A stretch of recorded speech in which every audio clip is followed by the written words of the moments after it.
Рускиот претседател Владимир Путин се согласува со предлогот за 30-дневно примирие со Украина, нагласувајќи дека мора да се отстрани коренот на кризата.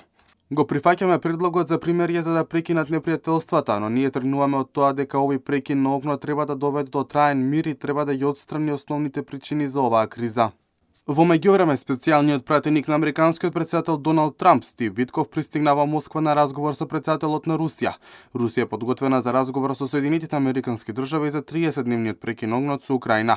Пред изјавата на Путин потврди портпаролката на Руското министерство за надворешни работи.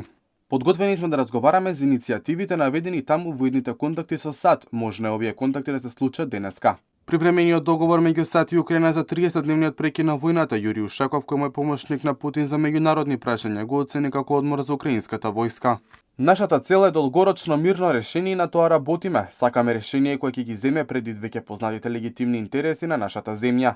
Американскиот претседател Доналд Трамп ја повика Русија да се согласи на 30-дневниот прекин на огнот во Украина со закана кон Москва дека ќе воведе дополнителни санкции доколку го отфрли предлогот.